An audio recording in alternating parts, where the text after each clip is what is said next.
What's going on, everyone? Logan Stone here, and I just got done working a few hours ago. I've just been chilling in my apartment, doing some things. I'm in my work uniform for Canes. If you guys don't know, I work there.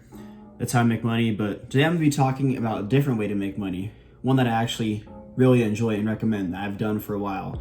I currently don't do because I don't have a car up in Flagstaff, but I did it for a while in Phoenix, and it's going to be Doordash. So I'm sure y'all know what Doordash is. It's basically a food delivery service, kind of like Uber Eats or whatever. Basically, a way you can get food delivered to your house from restaurants, or you can even get stuff from stores or whatever. So that's basically what Doordash is. Most people kind of know what it is, but that's really what it is. And I've said it before in some of my older videos. I've done it a lot before, and I made some good money from it. And today I'm going to be talking about what I've done to make good money from it, and I'm going to be teaching you guys how to make money with Doordash, and just overall going over things that determine whether or not it's worth it, and also ways you can just get better at making money with Doordash. So let's start with the big question. Is Doordash worth it?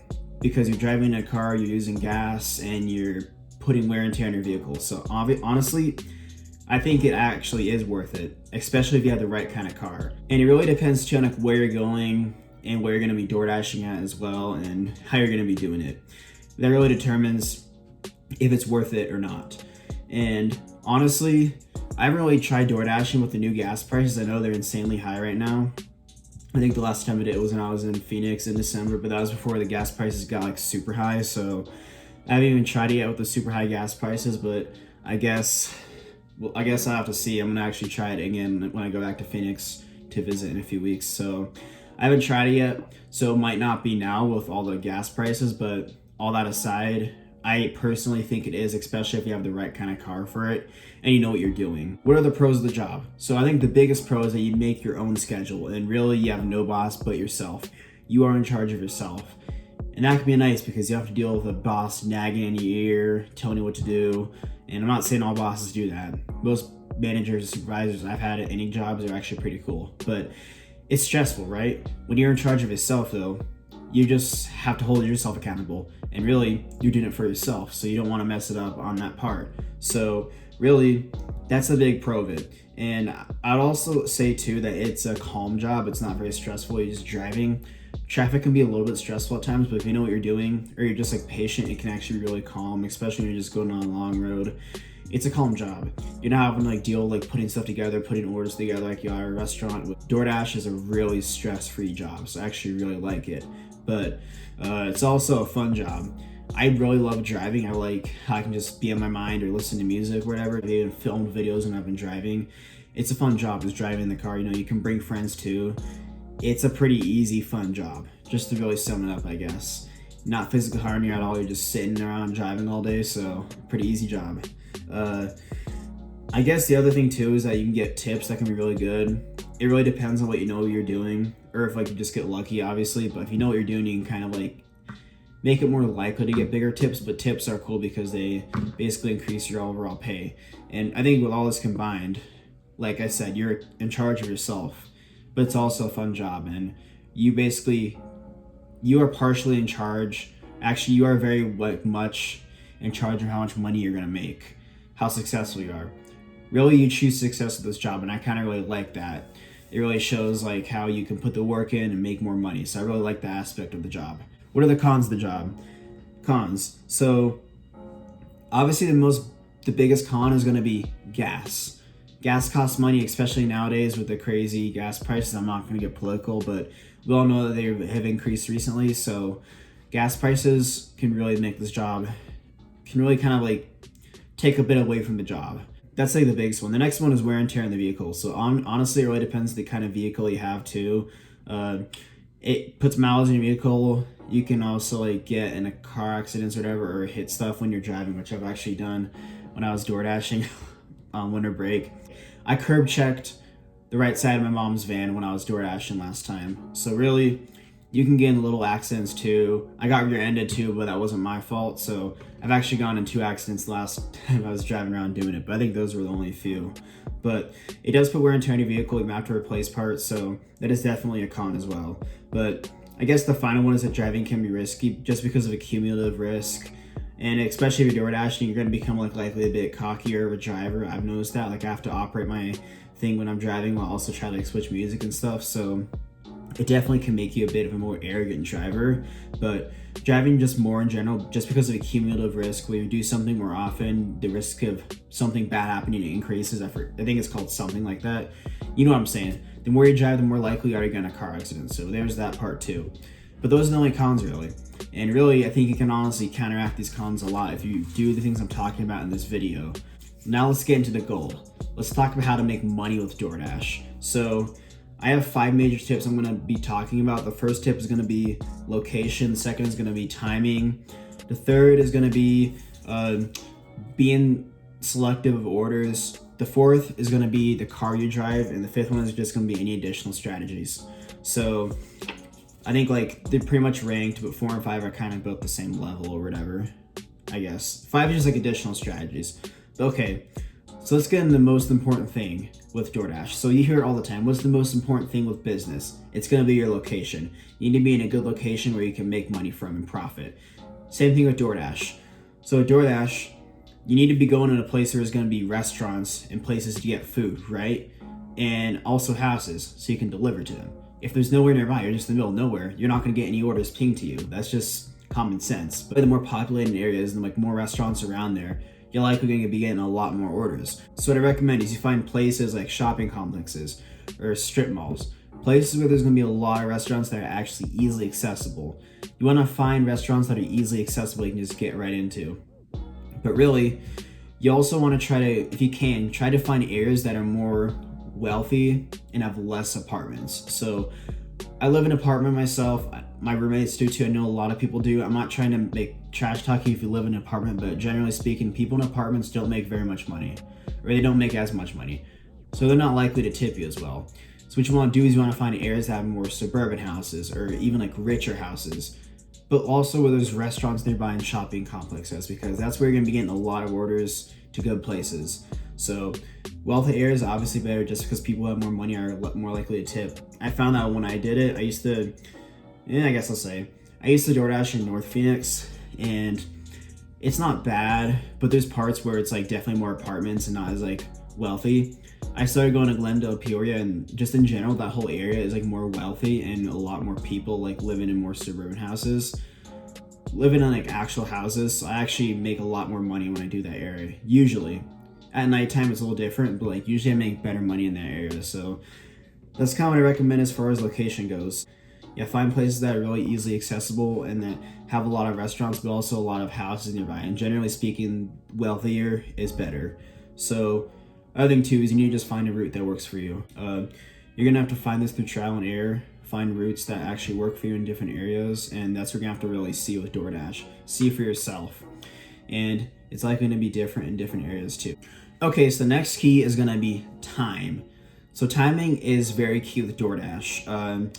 You can really DoorDash anytime you can pick up an available shift. I know when you're a newer dasher, you have to like schedule ahead of time, or you can usually get them actually pretty close to whenever you just want to do it. But if you're a more experienced dasher, you can actually schedule ahead of time. I think it's like 500 plus deliveries, then you can start scheduling ahead of time. But really, timing is everything though, because there's times of the day where it's more busy and times where it's less busy. So like I said, you can DoorDash at any time of the day, but there are times where it's much better. So generally speaking, you want to aim for peak hours, which I found to be, starting at like 4 p.m. and go until 8 to 10 p.m. depending on the day. So that's kind of what I found to be like the golden hours, but the really, really great hours probably has to be 4 to 7. That's what I found to be like the 3 best hours of the day because of dinner rush. And that's really like obviously why you want to do it then, because of dinner rush. So there are other times you can DoorDash. You can DoorDash afternoon, you can DoorDash later at night. You can even, I've actually never tried mornings. I've never really done it. Tried it. You can also do lunch, which I found to be all right. I made decent money doing that, but I found that what really helped me a lot was going during dinner and going to places like I've talked about before, like I just talked about in the last point. Going to those kind of places when it's around like 4 to 7 p.m. And usually when it gets to be a bit later, I'll kind of go towards the areas that I kind of like go more towards like 24-hour restaurants, like fast food places, because those will actually be open. But really, this is the best time to go, guys. Like evening dinner rush, that's the best time to go. Now, days also matter a lot too, actually. There's certain days of the week that are better than others. I made money on all days of the week, but really the best days to do are gonna be weekends. So Friday, Saturday, and Sunday, because people often work. I make videos on this, but people like to like eat super like healthy during the week and then they pig out during the weekends, which I don't recommend. But people are gonna be ordering more food on the weekends. And there's also parties and stuff going on. So really, weekends are your best bets. I recommend definitely doing Fridays, Saturdays, and Sundays to go Doordash. Another big thing too, two big things to actually look out for: holidays. Holidays are great for Door Dashing because people are going to be ordering bigger orders and they're going to be more generous and giving bigger tips. And I found the best days that I made a lot of money on DoorDash are going to be New Year's Eve, New Year's Day. I haven't tried Christmas. It's probably good though, I bet. Super Bowl was alright, and Valentine's Day was also pretty good. Those are the holidays I've DoorDashed at, and I bet it's also great on Halloween and Christmas. But if you can go for a little bit on the holidays, I mean, don't miss out on times with your loved ones, right? But if you have time, go DoorDash, make a little money. On New Year's, I did that. I made a crap ton of money. I remember like on New Year's Eve of 2021 last year, I made like $40 an hour doing it. It was something crazy like that. It was insane. So that's what I really recommend for that. Now, another thing to look out for is peak pay or bonuses where they give you an extra like $1 or $2 or $3. Yeah, I've even seen up to like $4 or $5, which I don't think I've ever done one of those, but I've seen it. But you basically get that, you get like an extra like boost.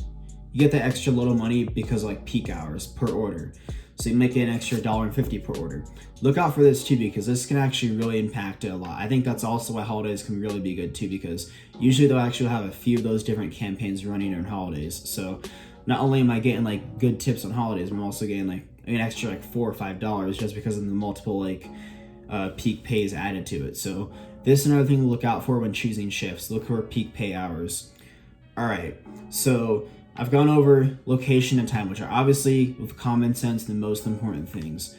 And now I'll be giving my biggest tip, which I think is really important that a lot of people might know. A lot of people actually don't know too. And I honestly can kind of see why, because it kind of would make sense why you wouldn't really know this. But really, my next biggest tip is going to be selective of the orders you choose. So when you get an order, you get pinged.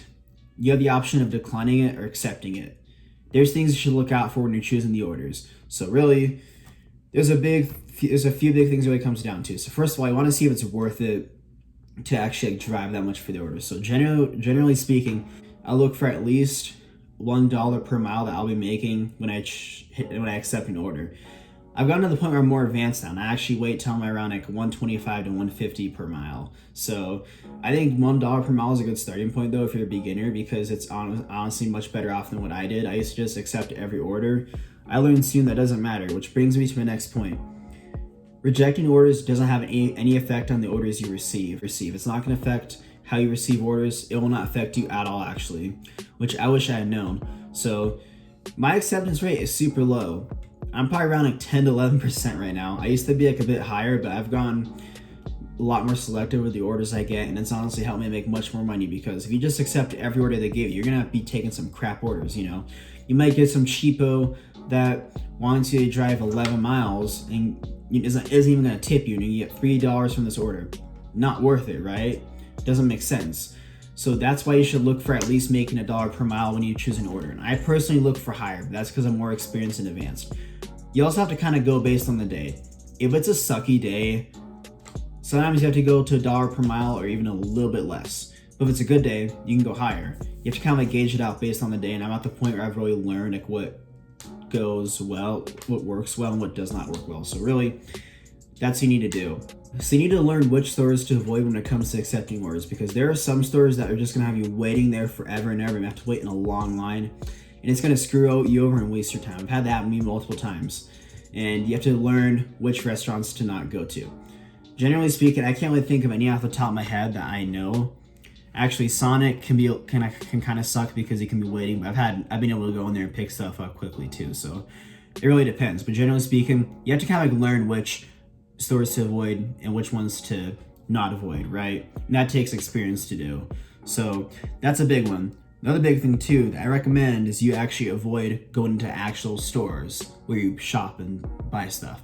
Now, if I'm a bit desperate or it's like a big amount, I'll go in there, but usually I don't do that because I can like, if I do that, I can usually just keep going a little bit longer and actually find a restaurant that I can just go into, grab the food, and not have to worry about shopping. Because shopping takes time, and that can really take up a lot of time. So that's another big thing I recommend too.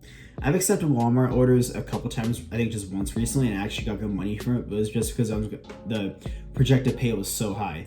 I usually don't do that though. So there's that too.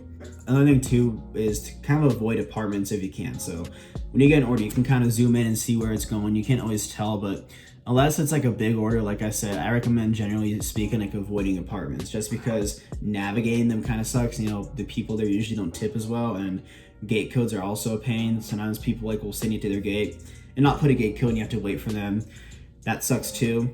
So that kind of stuff can be annoying. So I generally recommend try to avoid apartments unless it's like a big order or you know it's gonna be an easy one to get to because you've done it before. So that's another big thing when it comes to being selective of your orders. All right, so the next thing I think is really important with your DoorDash is going to be your car. So this is what really I think can make or break DoorDashing. Honestly, you need to have the right kind of car. You need to have one that's reliable, but you also don't want to like take a brand new car and put a lot of miles on it from DoorDash. So generally speaking, what I recommend is you find an old sedan or some kind of old car that has good gas mileage, and you can afford to take a beating on it without being affected by it too much. At that point, like the car is just like at the point where it doesn't matter if it has a bit of a beating and more wear and tear on it. That's kind of what my Camry is for, and I kind of ran that thing till it was dead. The spark plug situation was BS, but yeah. Also, my mom's van. We use that to just do everything. My family used that like to teach kids how to drive. That's how I learned to drive, and my two younger brothers have learned too.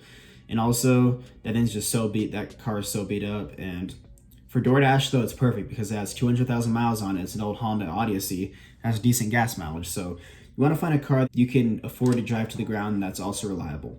But you also want to find one that has good gas mileage. You can like drive a good amount of miles per gallon. So good miles per gallon. Generally speaking, I think 20 or higher is good. I mean, when I first DoorDashed, I did it on my V8 Jeep and that took up a lot of gas. But when I switched to my Camry, my mom's van, I was able to save a lot more money than I was before. So that's another big thing to look out for. Have the right car for DoorDashing. All right, so here's some of my extra tips that I kind of just recommend for DoorDashing. So you want to find routes that work for you. You have to kind of like learn areas and learn what works for you. You know, the area I go to, there's this big complex I go to, and there's another one that's like further, like maybe like a 10-15 minute drive if I take this road up there, and that road also passes by some restaurants. So what I do is actually go inside the big complex, wait. If I get nothing, then I'll go to the other one. And usually I get pinged sometime in that time frame. So really, knowing routes to go to is good. Also too, try to go to places that give you the most restaurant exposure. If you're trying to go from one great location, if you can, take a route that has you pass by the restaurant, so that way you can get orders from there too on the way over. Or maybe it's so good you just go away from your original plan. That's happened to me many times. Try to just get more exposure to restaurants in general. And like I said, you can go to a good area, camp out there for maybe like 10 to 15 minutes, play on your phone or whatever, and if it sucks, you can drive on the road and go to another area, and you'll get something during that time period. Often something good, actually. I actually get a lot of orders and I have to reject them and choose which one I like best. So, all right. My final tip is just come prepared. The more you DoorDash, the more you're gonna make. Obviously, the longer you're out there, the more you're gonna make. So you wanna come prepared. Bring water, bring snacks, bring food, and do that so you don't have to buy it on the side of the road. So that's what I recommend as far as that goes. Come prepared to last for your shift. All right, guys, those are my tips to make a lot of money on DoorDash. Basically, to sum things up, you want to have a good location. Also, go at the right timing, based on time of the day, and also which day to go. Keeping holidays and pay campaigns in mind too. But also being selective of your orders and having the right car for it, and also just whatever tips I have. that's basically what I recommend to make money on DoorDash. It's a great job, like I said, especially if you just want to work for yourself. But it's a great job, guys. I highly recommend it. Thank you so much for watching. Please share this with someone that does DoorDash or apply this information if you do DoorDash. But thank you so much for watching again. I'll see y'all in the next video. Done.